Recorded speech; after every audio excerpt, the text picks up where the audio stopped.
video versus kali ini disponsori oleh MediaTek. Ketika banyak yang nanya, kalau Redmi Note 13 Pro Plus dimendang-mendingin sama Xiaomi 13T, gue jadi mikir, jangan-jangan sebuah Redmi lebih bagus dari seri T-nya Xiaomi. Yo guys, Redmi Note 13 Pro Plus. Bagus, gue suka. Cuman memang dengan harganya yang cuman terpaut sekian ratus ribu rupiah dengan Xiaomi 13T, kok rasanya natural banget ya ketika orang bertanya-tanya, apa memang seri Redmi sudah mulai mendekati T-Series-nya Xiaomi? Ya termasuk gue punya pertanyaan yang sama juga. Yuk kita cari tahu. Sekaligus gue ingin share experience gue terkait SoC MediaTek Dimensity yang ada di kedua handphone ini, 7200 Ultra dan juga 8200 Ultra.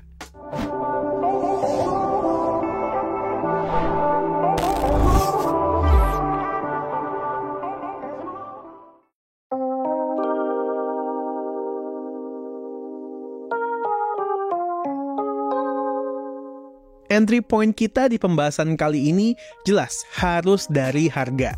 Oktober lalu Xiaomi 13T launching dengan harga 6,5 juta. 2 minggu lalu Redmi Note 13 Pro Plus keluar resmi dengan harga 6 juta. Bedanya cuma 500 ribu rupiah. Dengan perbedaan harga segitu, yang perlu dicari tahu adalah apakah memang setipis itu perbedaannya secara real experience-nya. Tapi perlu dicatat, Xiaomi 13T setidaknya ketika video ini dibuat, itu habis terus stoknya ya di web resmi Xiaomi. Dan kalau kita mau beli dari toko di marketplace, harganya udah naik up to sekitar 7 juta karena demand yang tinggi. Nah, realita pasar ini perlu dijadikan bahan pertimbangan juga ketika kita mengcompare kedua smartphone ini pada saat ini. Jadi nggak bisa sekedar patokan sama harga launching masing-masing doang. Lalu, perlu diingat juga, Xiaomi 13T dengan harga 6,5 juta sampai kurang lebih 7 juta dapat konfigurasi RAM internal 12256 saja.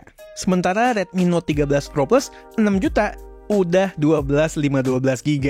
Oke, yuk kita lanjut. Pertama, desain ya. Desain itu soal selera sih ya. Gue lebih seneng desain Redmi Note 13 Pro Plus yang lebih playful, punya layar yang sedikit curve yang ketika dikombinasikan dengan backdoor kaca yang juga curve, jadinya enak banget handlingnya. Si Al lebih suka desain 13T yang lebih serius, lebih senada dengan desain flagship Xiaomi akhir-akhir ini, serta punya layar yang flat. Lebih enak katanya buat dia ngegame. Hal lain terkait desain, sebetulnya sangat-sangat mirip. Dimulai dari material backdoornya yang terbuat dari kaca, framenya plastik, sertifikasi IP68, stereo speaker, sensor infrared, dan SIM tray-nya yang dual SIM only, tidak ada micro SD slot.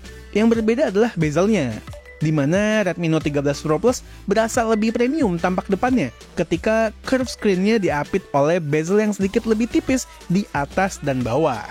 Ini tongkrongannya pokoknya flagship banget deh. Dan tahu nggak? Tombol volume dan power di 13 Pro Plus lebih empuk dari di 13T. Kalian bahkan bisa dengar bunyi cetak-cetek di 13T. Sementara di 13 Pro Plus silent dan soft. Dengerin deh.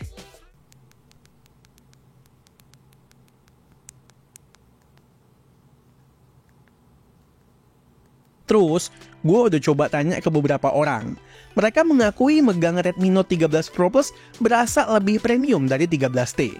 Kebanyakan nggak bisa tahu apa yang bikin mereka memilih 13 Pro Plus. Tapi yang menurut gue, memang secara soliditas dalam genggaman berasa lebih mahal Redmi Note 13 Pro Plus. Frosted glass finish-nya dan perbedaan 7 gram lebih berat di Redmi Note 13 Pro Plus juga menurut gue punya kontribusi. Nggak percaya? Coba datang aja ke Xiaomi Store dan pegang keduanya. Lalu drop komen di bawah, kalian setuju apa enggak? So, soal desain, tampilan memang subjektif, selera masing-masing. Tapi kalau soal hal-hal objektifnya, gue memberikan edge ke Redmi Note 13 Pro Plus. Next, layar. Kesampingkan dulu soal curve versus flat. Keduanya sama-sama beresolusi 1.5K, sama-sama pakai teknologi OLED, dan ada in-display fingerprint sensor. Di luar itu, Xiaomi 13T lebih unggul, setidaknya by spec. 13T refresh rate-nya up to 144Hz versus 120Hz di Redmi Note 13 Pro Plus. Peak brightness di 13T juga lebih tinggi, nyampe 2600 nits versus 1800 nits.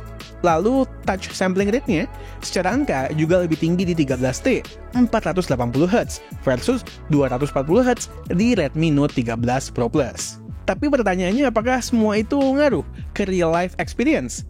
Secara warna dan ketajaman display ada sedikit perbedaan di tuningannya. 13T warnanya secara umum lebih nonjok, lebih saturated, terutama kalau mendisplay warna merah, khususnya ketika keduanya berada dalam mode warna vivid. Justru Redmi Note 13 Pro Plus lebih real nih warnanya kalau di mata gue. Tapi kalau refresh rate 144Hz sama 120Hz, gue nggak bisa bedain ya. Mata gue cukup sensitif sama refresh rate.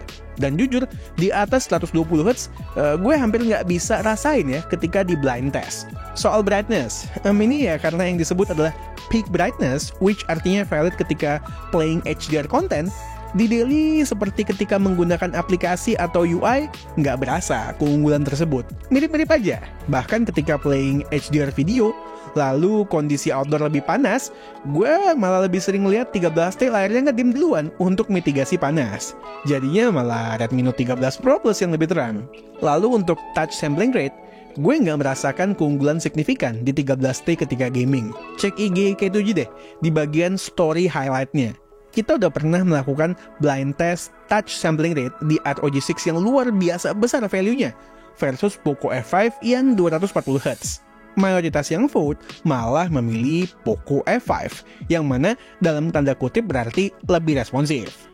Malah secara proteksi layar, Redmi Note 13 Pro Plus lebih terkini dengan Gorilla Glass Victus versus Gorilla Glass 5 di 13T. Kalau mau jujur dan menghilangkan bias dari angka maupun spek atas kertas, pilihan dari segi layar kembali ke curve atau flat tadi. So, lo pada prefer yang mana? Itu aja sebetulnya intinya. Dimensity 8200 Ultra versus 7200 Ultra. Gue rasa jelas ya 13T unggul di sektor yang satu ini. Dari benchmark jelas kelihatan, dari real gaming experience juga demikian. Di Antutu perbedaan poin keduanya sekitar 150 sampai 170 ribu poin. Secara kategori 13T lebih unggul merata baik CPU, GPU, dan RAM serta storage. Sementara di 3D Mark, walau Redmi Note 13 Pro Plus enggak sengebut 13T, dia lebih stabil mempertahankan performanya. Untuk Geekbench, kita bisa lihat perbedaan signifikan itu terdapat di tes CPU yang multi-core. Sementara di Genshin Impact, kita bisa lihat Redmi Note 13 Pro Plus nggak bisa digas di settingan tertinggi dengan average FPS di sekitar 48 FPS. Sementara di Xiaomi 13T terus stabil di kisaran 59 FPS selama 12 menit pengetesan. Tapi untuk game-game lain sih nggak ada masalah ya buat Redmi Note 13 Pro Plus. Ya contohnya kayak gue udah coba juga di LOL Wild Rift. FPS-nya cukup stabil di level tinggi sekalipun. Di luar performa gaming sebetulnya secara day to day mirip-mirip aja. Buka app mirip-mirip aja, sama-sama kenceng. Multitasking juga mostly aman. Paling kalau mau ditelisik by benchmark, urusan storage memang lebih satset di 13T. Begitu juga dengan kecepatan RAM, di mana 13T udah LPDDR5X dan Redmi Note 13 Pro Plus LPDDR5 saja. 13T pasti membantai Redmi Note 13 Pro Plus soal kamera karena ada Leica. Oh man, yakin lo? Daripada tebak-tebakan cuman berbasis yang satu ada branding Leica dan yang satu nggak ada, mending langsung kita lihat spek dan hasilnya. Redmi Note 13 Pro Plus menggunakan sensor ISOCELL HP3 200MP sebagai kamera utama. Sementara 13T menggunakan IMX707. Dua-duanya sensor flagship. Pertanyaannya, mana yang lebih baik?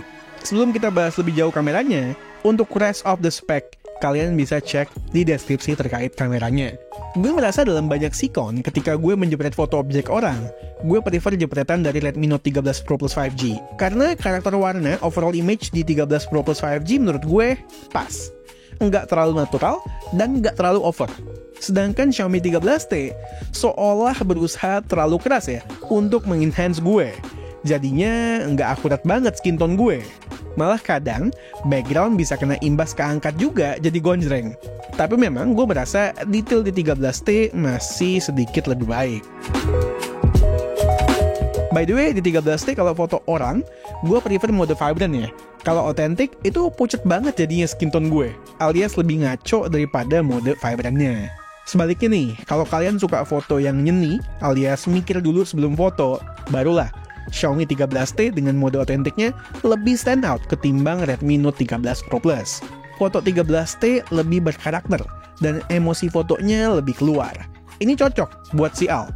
Dia doyan moto-moto yang nyeni-nyeni mikir-mikir begini, estetik gitulah.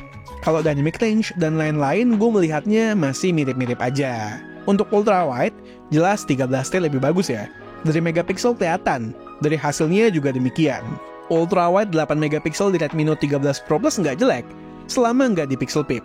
Kalau 13T di pixel peep pun, detailnya masih ada, cukup aman.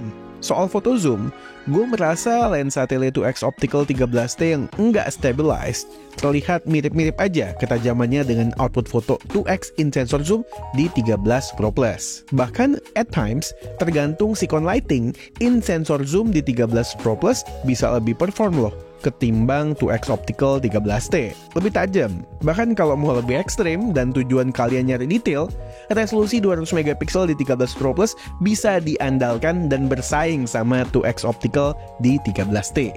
Tapi kebalikannya, ketika kita menggunakannya di mode video, output gambar lensa tele 13T berasa lebih clear, less noise, sekaligus tajam ketimbang 2x in sensor zoom di Redmi Note 13 Pro Plus. Lalu untuk kamera selfie, keduanya punya approach yang eye-pleasing sekaligus agak kemerahan, walau beauty effect-nya sudah gue matikan. Jadi gue nggak punya preferensi spesial ya terhadap salah satunya. Detailnya pun keduanya mirip-mirip aja alias B, saran gue gunakan di sikon pencahayaan yang maksimal untuk foto selfie. Video dari kamera utama, keduanya bisa merekam up to 4K 30fps. Stabilisasi di keduanya sama-sama baik. Yang membedakan adalah karakter gambarnya. Redmi Note 13 Pro Plus lebih kontras ketimbang 13T. Lalu untuk tone warna 13T lebih eye-pleasing dibanding 13 Pro Plus. Walau memang 13 Pro Plus enggak natural banget juga. Soal dynamic range dan ketajaman, mirip-mirip aja kok di sini. Oh iya, nggak kalah penting, di antara kedua HP ini yang bisa switching antar kamera belakang hanya Xiaomi 13T. Itu pun di resolusi 4K 30fps loh. Sedangkan 13 Pro Plus di 1080p pun nggak bisa switching juga dari lensa ultrawide ke lensa utama. Untuk video selfie, Redmi Note 13 Pro Plus bisa merekam up to 1080p 60fps. Cuman yang nggak stabil. Sedangkan 13T nggak bisa merekam di 60fps. Kalau di 1080p 30fps, keduanya sama-sama stabil. Tapi kok gue lebih struck ya dengan karakter gambar di 13T yang cenderung lebih apa adanya. Di 13 Pro Plus, skin gue kayak kena efek beauty gitu. Lagi-lagi kalau soal ketajaman, dynamic range, mirip-mirip lah ya. Silih berganti, tergantung sikon lighting aja. Clear ya? Nggak serta-merta karena ada Leica, lalu karena secara lini 13T itu masuk ke lini Xiaomi, maka pasti Redmi yang polosan doang kalah total. Nggak begitu. Buktinya masih saling mengalahkan kok kamera experience-nya. Dan mungkin di titik ini gue bisa berkesimpulan bahwa hal yang sebelumnya gue dan Alessa sudah pernah sampaikan benar adanya. Dimana ketika sebuah brand beli putus SoC-nya dari MediaTek tanpa berkolaborasi lebih dalam terkait tuningan ISP-nya, maka kemungkinan besar kameranya tidak akan mencapai potensi maksimalnya. Nah, hal ini biasa ditandai dengan ada tidaknya embel-embel di belakang jenis prosesor MediaTek yang digunakan oleh sebuah brand di produknya. Kalau blank, ya artinya tidak ada kolaborasi spesial. Tapi sebaliknya, kayak Xiaomi 13T maupun Redmi Note 13 Pro Plus yang masing-masing menggunakan Dimensity 8200 Ultra dan juga Dimensity 7200 Ultra. Artinya Xiaomi punya kolaborasi spesial dengan MediaTek. Dengan berkolaborasi, Xiaomi mendapatkan full akses ke parameter-parameter yang sebelumnya tidak dapat diakses. Sehingga Xiaomi bisa leluasa memanfaatkan potensi full dari ISP iMagic 785 pada Dimensity 8200 Ultra di 13T dan ISP iMagic 765 pada Dimensity 7200 Ultra di 13 Pro Plus. Terbukti, kami tidak menemukan compromise atau deal breaker terkait sektor kamera di kedua handphone ini, terutama soal videonya. Sebenarnya bukan sektor kamera aja yang reliable dari kedua handphone ini. Dari sisi performa pun, kedua HP ini perform sebagaimana mestinya seperti yang gue sampaikan di gaming test sebelumnya. SoC MediaTek di kedua handphone ini tidak bisa kita pandang sebelah mata. Oke lanjut, soal ketahanan baterai. Dua-duanya punya baterai 5000 mAh. Ketika mengadu keduanya dengan menjalankan 2 kali benchmark Antutu, 2 kali 3D Mark Wildlife Stress Test, 2 kali PC Mark, 2 kali Geekbench, kemudian menjalankan throttling test selama 1 jam, lalu nggak dipakai beberapa lama supaya tahu battery drain ketika standby. Hasilnya, Redmi Note 13 Pro Plus lebih irit sedikit. Ada perbedaan sekitar 10% pada sisa baterai, 26% di 13T dan 37% di Redmi Note 13 Pro Plus. Wajar ini sih, namanya juga SoC kasta flagship versus mid-range. Lalu soal charging, 120 watt di Redmi Note 13 Pro Plus bisa ngisi full baterai 5000 mAh-nya dalam waktu kurang lebih 25 menit.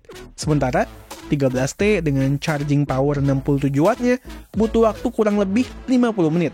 Artinya ini di Redmi Note 13 Pro Plus lebih cepat sekitar 2 kali. Lumayan signifikan kalau soal yang satu ini bedanya. Soal software, 13T lebih unggul. Per sekarang 13T udah dapat Android 14 dengan HyperOS yang walau secara look mirip, namun memang lebih smooth dibanding MIUI dari segi pengoperasian. 13T juga dijanjikan 4 kali Android update dan 5 tahun security patch support.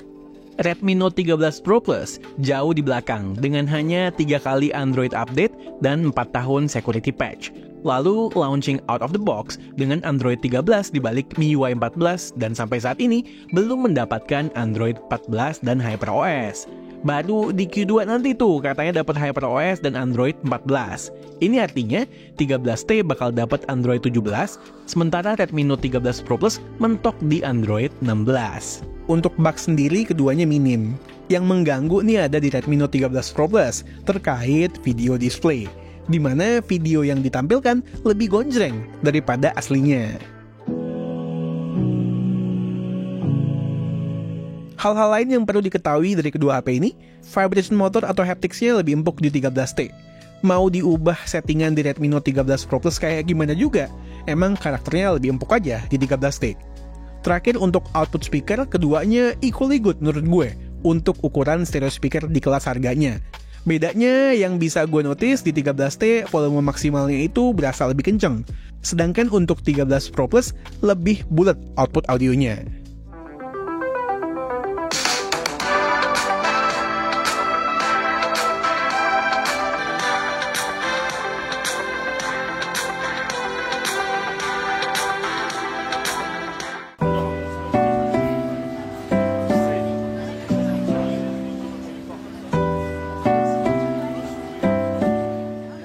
Oke, Xiaomi 13T versus Redmi Note 13 Pro Plus.